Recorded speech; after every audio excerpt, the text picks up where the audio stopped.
Mabadilio yamekaa nyumbani.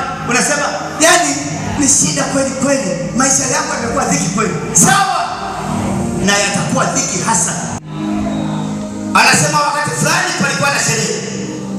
Sasa baba ametengeneza vyakula ili aweze kutengeneza mazingira ya kumpa sehemu ya chakula ili wafanye furaha ndani yao. Anasema Hana kuingia chumbani kwake anakuta amehuzunika sana, amesononeka sana. Alafu anamwambia, kwa nini una huzuni? Kwa nini unalia Hana? Anasema nalia kwa sababu sioni mtoto. Anasema mimi si bora zaidi ya Elikana mume wako, na kupenda na kupa mara mbili ya wengine na kupa chochote nachotaka. Mimi si bora zaidi ya hiki. Kaona haitoshi, akaondoka akaenda hekaluni. Neema ya kufika hekaluni. Alipoingia hekaluni hakuingia kwa mchungaji. Anasema alienda moja kwa moja kwenye madhabahu. Hapo ndo kwenye kiti chake. Aliyoyatamka kwenye madhabahu alisema hivi, Mungu nimekuja kwako, mimi uliyenifanya kuwa mgumba, maana wewe na watoto, hakuna mwanadamu anayejaa watoto. Umenitendea haya, ni wewe Mungu, lakini nimekuja kwako na kuambia tuweke rehani mimi na wewe, la kwako liwepo na la kwangu liwepo.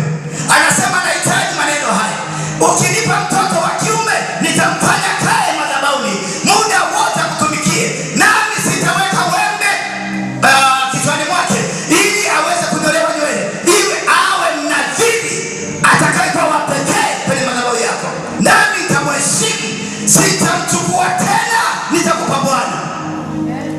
Kumbe wakati ule anazungumza maneno yale Hana, Mungu anatafuta ampate wapi kuhani, ampate wapi kuhani atakayesimama kwa niaba ya madhabahu ya Eli. Bwana Eli amekosea, Eli haendi sawa sawa na matakwa ya Mungu. Anatafuta nani ambadili huyu Eli.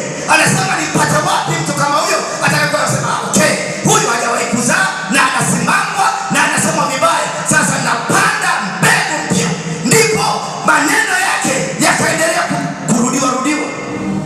Akaingia kwenye madhabahu ya maombi baada ya kuweka maneno ya mpango kazi na Mungu. Unajua pendwa, kuna mahali unaingia kwenye maombi huonyeshi mpango kazi wako. Kuna mahali unaingia kuomba, sawa, unaomba kwa mpango kazi gani?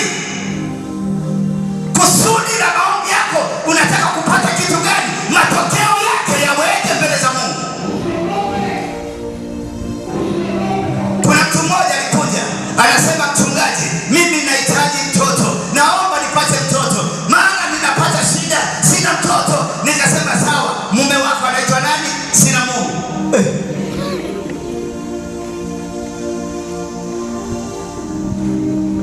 Pango kazi utaupanga pangaji. Napomwomba Mungu kwamba Mungu nahitaji huyu dada apate mtoto, kwa njia ya Roho Mtakatifu, kwa njia unaendaje mbele za Bwana ili uombe kitu ambacho kipo mbele yako? Mpango kazi wako, ajenda yako inahusu nini? Matokeo yake useme mbele za Bwana.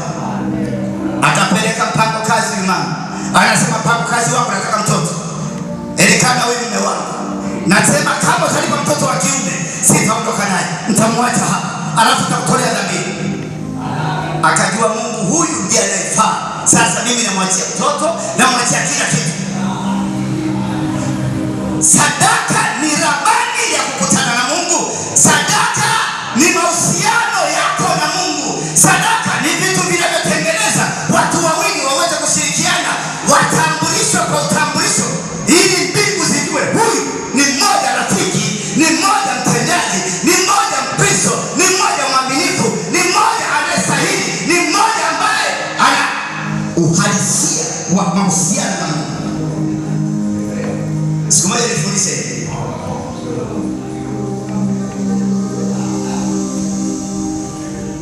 kuna watoto wawili, mtoto wa kiume na mtoto wa kike.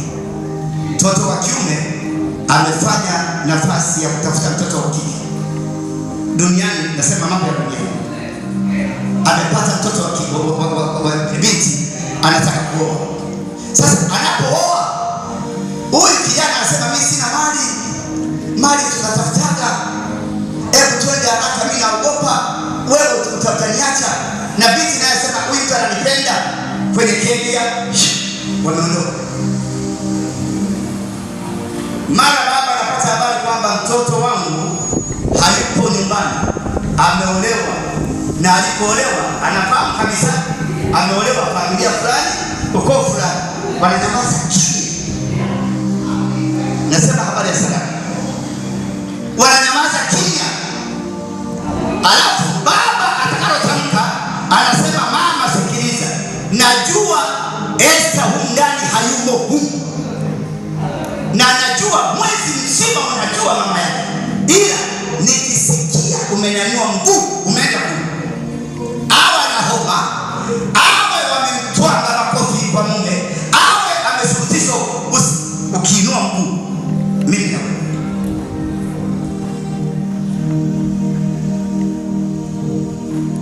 mtoto huyo anapata ujauzito, anajifungua. Hakuna siku itakayokwenda kwa mama mkwe kwa huyo kijana, hakuna siku itakayokwenda kwa mama mzazi kule aliyezaa huyo mtoto. Neno la baba linasema nikukuona ukienda. Sikiliza, baada ya matokeo haya, familia ikiona kwamba kumekuwa kimya, wanasema bwana, twende tupeleke chochote, wale watu wajue sisi tumeoa, tumeposa kwao. Anapoinuka huyu kaka, anapotoa shilingi 200,000 tu, amemchukua nyumbani, amevunja heshima ya nyumba, ameharibu mpango kazi wa wale wazazi na matokeo ya maono ya yule kibinti. Lakini anasema tutafute 200,000 tu twende, wakitufukuza basi.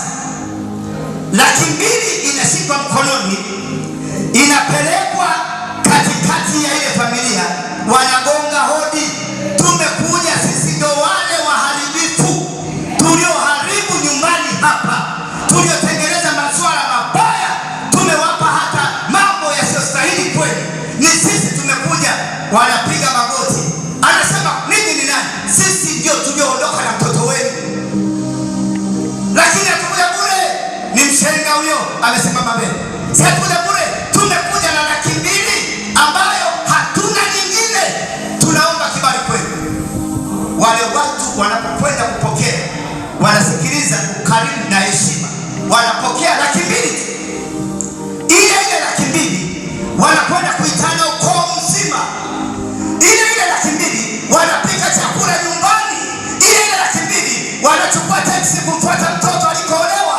Ile 200,000 wanambeba mtoto na baba mama yake na mume wake, twende mkafahamu nyumbani, na huyu mtoto wenu ni sisi, ndio mjukuu wetu. Wanaanza kujinadi, hapa nyumbani tuko hivi, chumba cha baba ndio hiki, chumba cha mama hiki. 200,000 ile mahusiano yao yamekuwa kwenye ile pesa iliyotengeneza kuwa daraja na kuwatengenezea kuwa ni mahusiano badala ya kutengana pesa. Usije ukasema mimi ninaabudu, nimeokoka, mimi nampenda Mungu, mimi nampenda Yesu. Huna sadaka ya mahusiano na Mungu. Hata kama ni maskini, kuna moyo wa sadaka, iko roho ya sadaka. Ukitimiza agano lako utakuwa mzima. Kwa mtu mwingine akisema kwamba mchungaji ana haja na ile sadaka, yule mama akatoka anajifikiria, sasa nimesema nini? Hivi nimeombaombaje pale? Kumbe Mungu jiko Roho Mtakatifu anabubujika, mambo mengine hayatunzi. Akarudi akasema, umesema Mungu, mimi kama nitapona nitakupa sadaka ng'ombe 2 unaolimia. Ni ng'ombe ukisimama liko hapo, huku na kule, ni hao wewe mwanangu umeshakiwa, ujane wako umekutoa nje. Utoe ng'ombe wetu baba aliyowaacha hapa nyumbani tule, tuweze kuishi maisha. Hata sisi tumeoa kwa sababu ya ng'ombe hao, upeleke madhabahu kwa sababu gani? Haiwezekani. Akasema yatakayowapata mimi sipo, lakini Mungu ameniponya. Alikuwa ni mtoto kitinda mimba mama yake, alichukua wale ng'ombe akajifanya anaenda mbugani, akawauza, akabeba kwa mchungaji, mama yuko nyumbani. Siku ya kwanza ng'ombe wamepotea, wiki ng'ombe wamepotea, wameenda polisi, ng'ombe wamepotea, ng'ombe hawapatikani, wanawatafuta, hawajachinjwa bado wako, wale watafuta hawaoni. Mwezi wa pili, wa tatu, wa nne, wa tano, baadaye wanasema haiwezekani. Mama anasema msinipeleke kokote, mimi najua mwisho wangu umeisha. Lakini anaendelea. Siku ya kwanza mama anajikuta anabadilika, lakini mtoto hajamwambia mama, mama hajamwambia mtoto, hawajahusiana. Umepita mwezi wa pili nao, ng'ombe tutapata, kwa maana Mungu amenitendea. Wale ng'ombe waliuzwa, pesa ilienda madhabahuni kama nilivyopanga, kitu ambacho ninyi msingeweza. Hata hivyo kuuza msingeuza, maana ni makatili wa roho. Mimi ningekufa, Mungu ameniokoa. Una mpango kazi gani na Mungu? Wapendwa, hilo hatuwezi, sio wa kwetu. Sisi tu matajiri katika Kristo, sisi tu matajiri katika Roho Mtakatifu.